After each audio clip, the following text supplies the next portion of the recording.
What's up, guys? Brady Briggs here. I know I haven't been keeping up with the whole combat sports side of things, but it's time to stop being lazy and get back to it.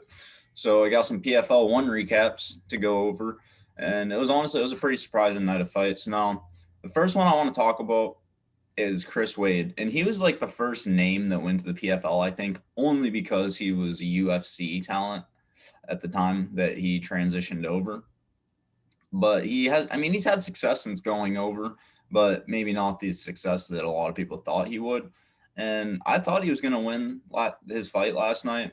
And he, did according to the judges. I don't know how they saw that fight for him though. He got dominated really. Like, dude, he got out wrestled. He got out struck in the first 2 rounds. The third round was his best round. That was pretty close still. At the very best, he lost 29-28. I did not understand that decision whatsoever.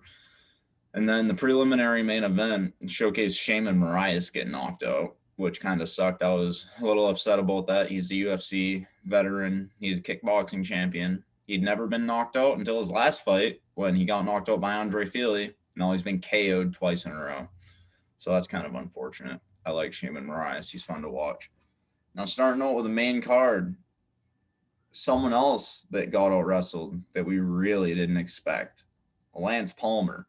Dude, he's one of the better wrestlers in the sport of MMA. He's probably the best wrestler at Team Alpha Male. Man, he got wrestle fucked all night. He didn't have an answer for anything Bubba Jenkins did to him. Like, he just got mauled. He got outclassed for 3 rounds. Dude, 30-27. Like, he lost all 3 rounds. When do you ever even see Lance win 29-28 or 49-46s? That's fucking gay.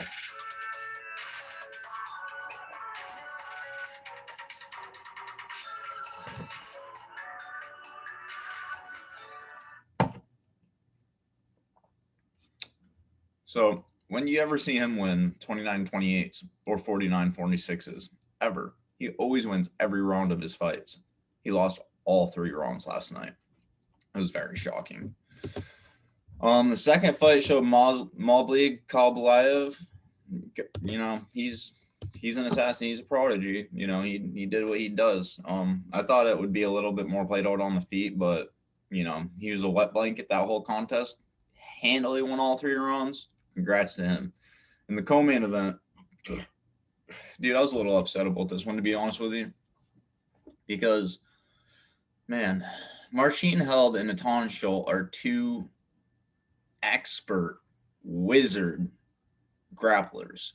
Like, Marcin Held is one of the he's one of the most elite Brazilian Jiu-Jitsu black belts in the sport of mixed martial arts. And Marcin Held is one of the better judo players in mixed martial arts. And he's also got a very good top game, which, I don't know if a lot of you know or not, but judo also does practice. Yeah, dude, that fight played out entirely on the feet. I was a little upset, honestly. I really wanted to see those 2 grapple each other. But another 2-time PFL champion, defending champion, loses in the first round. This fight could have went either way. Honestly, Schulte could have gotten this decision. It's not a robbery that Held got it, though. It was a very close fight. It was, they each pretty much did the same things to each other. The only difference I would say that pulls them apart from one another is Schulte pushed Held into the fence, and Held didn't really do that to him. And then in the main event, man, it has been upsetting how Anthony Pettis' career has gone. Another 3-time world champion, 1-time WEC champion, 2-time UFC champion, beat multiple-time world champions, won all 3 of those belts. One of them was the same guy twice, but dude, his career is not, like, after he got put on the Wheaties box, he's gone. Dude, he opened out his career with an 18-2 record, okay, as a 3-time world champion, having just submitted Gilbert Melendez, a Gracie Jiu-Jitsu black belt that had never been finished before, submitting Ben Henderson, the unsubmittable Ben Henderson. Watch his first fight with Donald Cerrone. Like, dude, it's crazy. It's crazy how good Ben Henderson's submission defense is and how slick that armbar Pettis pulled out on him was. But since then, anyways, after he beat Melendez, he was put on the Wheaties box. Since then, he's gone 6-9. It's, man, like, and dude, he almost won last night. Pettis, I was saying going into this fight, he's kind of like a Nate Diaz in the sense that he's going to lose to a lot of the better fighters in the world, but you cannot deny his potency at times. But that potency didn't come out until about a minute left in round 3, and it wasn't enough. So, point being, Collard pretty much marched him down and through some pretty beautiful boxing combinations the whole fight. He drops him badly with a shovel hook around 2. Collard drops Pettis, and then he ends up dropping him with another hook to his head, later on in the round. That was easily a 10-8 round, if not a 10-7. One of those judges gave that fight 29-28 to Collard. It's like, you're an uneducated fuck. I hope you know that. Like, that fight could have been stopped, and it was nearly stopped like 5 fucking times in those 5 minutes. And you're going to give him a 10-9, whatever, dude. You're an idiot. You're a fucking idiot. But in round 3, Pettis lands a vicious head kick, followed by a flying knee, which also landed flush, but it wasn't enough. He didn't separate after that. He just laid in Collard's guard, and he should have separated. He should have made Collard get up.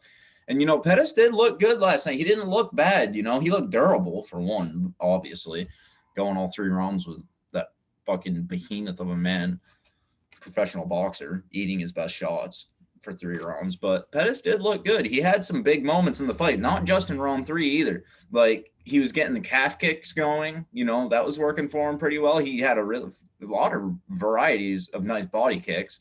His counter punches were beautiful. Dude, Collard would come in and try and throw, and Pettis would fucking use his footwork and throw a left hook out the exit, or, maybe the other way with his other hand. It was beautiful. Like, man, it wasn't enough to finish Collard, and he lost the fight considering. So now we gear up for UFC 261 tonight and PFL 2 next Friday.